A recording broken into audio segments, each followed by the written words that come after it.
morning, everyone. This is Tony from her Homestead Skills, and today is, well, it's Saturday morning, and I think I will be going out very shortly. I have started another batch of bread and butter pickles from the cucumbers that I picked yesterday and put in a bucket of ice water. So right now they are diced onions. I've sliced the cucumbers. I've added salt, and I'm going to let these sit for a couple of hours to leach all the water out of the cucumbers, or as much liquid as possible, so that they stay crunchy. I'm also considering at this point going out and buying the supplies for a small batch of salsa to do a test batch, since I've never made salsa in the past, and to see if I like what I make and if I want to change what I do after the first batch. So it'll be a test batch, it'll be a small batch, and I'm going to get some of the traditional supplies for it. So that is my process for this morning. Okay, and I do want to discuss all the drama that's going on just a little bit and touch upon the fact that it's actually meaningless to most of us. It is a distraction to most of us. You find that it really does not directly affect most of us. Okay, so what does affect most of us very directly is the economy. And everyone knows it's the economy that decides who wins in an election. And whether it's in Canada or the US, there are moves to focus on the next election. We know that in Canada, all the ministers have been removed and new ones put in their place, and the shakeup was a lot larger than they expected. And then, of course, the split up of Mr. Trudeau and his wife, not a big deal. Most Canadians couldn't give two hoots about that one. Family separations are such a commonplace occurrence these days that it's not a big deal for anybody. It doesn't matter who you are. So, and in the US, of course, there's the criminality that is being exposed on one side, and there is the indictments on the other side, and there is drama continually unfolding. And of course, the news media reinforces it all. They try to portray their own message. They try to spin it in their own words rather than just letting things unfold. They want to portray a certain message. Whether that message is factual or not is irrelevant. Most of the media does not tell you what the news is. They tell you the news that they want you to know, and they spin it in that sense. So I think people have to become a little bit more aware of what they are listening to, but that's really up to them. I mean, most people want to have their own opinions reinforced, and that's what they will focus on. But that's neither here nor there. Don't care. Not my issue, not my problem. But as it was said one time in the past, and I'll say it again, it's the economy, stupid. It's the economy, stupid. Okay, this year it's all about, like my bread and butter pickles, it's all about bread and butter issues. It's about food on the table. It's about being able to earn an income.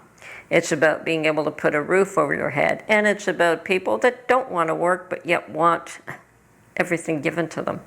Whether it's young folks who've been told that they deserve and they should have anything they want, and if they don't get it, they have every right to just go and raid a store and take whatever they want because it's their due, it's their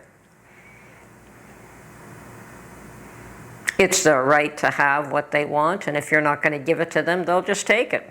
Okay, so see how far that gets you. Okay, see how far that gets society. You can only empty a store so often, and when that store is empty and they don't restock it, there's nothing left for you to take. So where do you go from there? You start going into people's homes and taking what they have. Well, some people are going to protect it. And as we've also seen recently, even some shop owners will protect blatant theft. Fellow with a big stick I think he tried to talk the person into not doing what he was attempting to do, filling up that garbage bin full of, what was it? I don't know, store products. I couldn't see what it was. I heard it was cigarettes. But whatever it was, he was just blatantly taking whatever he felt he wanted to take and thought he could walk out the door. Well, he was prevented from walking out the door. And you're going to see a lot more of that.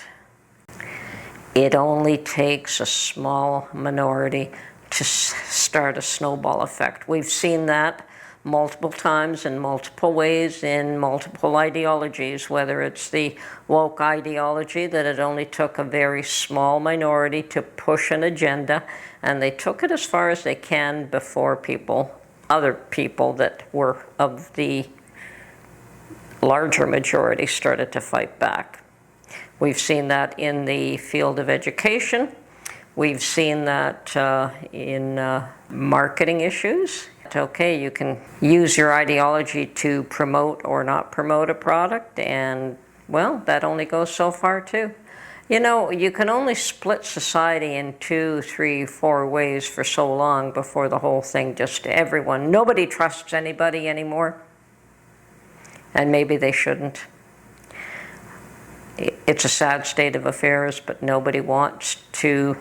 They all want to point to the fact that this person is wrong and that person is wrong and the other person is wrong. Well, we had an old friend come and visit us yesterday. And he certainly does not have the same ideology we do. Never has had. And in the past, I mean, he's Mark's friend, but he travels a lot, and he spends a lot of time in his home country, as well as in the U.S., where he has his children in different states, and back in Canada, where he probably spent 20, 30 years before he moved on to other pursuits. But yes, every time he's, once a year or twice a year, he'll stop in and visit with us. And so he was describing to us what his new living situation is going to be like. And we're, oh, how wonderful, how nice. It looks like things are working out quite well for you. But he certainly is not of the same ideology as us. And I could remember Mark and him having a very heated discussions in the past. And I just tried to walk away because I'm just not interested in that. I'm not interested in it in my channel. People can have their own opinions, and they're entitled to them. And I'm entitled to mine, and it's all good. I really don't care. I'm not here to sell my ideology or try to say mine is right and yours is wrong. We all have a right to our opinions.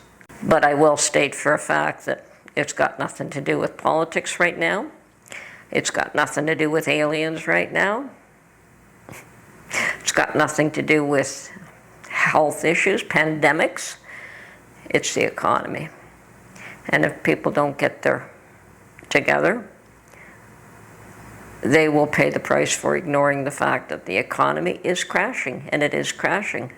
You can only pretend for so long that things are going well when people conceive from their own pocketbooks and from their own housing situation and their own job situation that things are not going well. It doesn't really matter how much you spin it, it's not going well. It might be going well for the small minority, but the bulk of the population is really suffering. And of course, there's resentment for these new immigrants that they're allowing to come in, providing them free housing, free phones, free clothes, free food, free whatever for how long. I know in Canada it's a year. They don't allow these people even to work for the first year. So who's supporting them then? We are. And of course there's going to be resentment. I can certainly tell you that when my family came here as immigrants, they had to have a job and a home lined up, which meant that they had to know somebody that previously made it here, that was established and was able to help them get on their feet. They did not have handouts. People had to work. They had to find their own way. Yeah, but today that's not the case. Today they're just, come on in, we want you. I think they're just looking for cheap labor. Unfortunately, it hurts those that are already not making enough. And it's fine if those people could move up a step and are getting paid more, and the newcomers are the cheap labor, but that's not the way it works. There's competition for those same jobs. Anyway, that's not my issue. That is the issue of those that think that they can govern, and they're doing a very poor job of it. That's all I can say.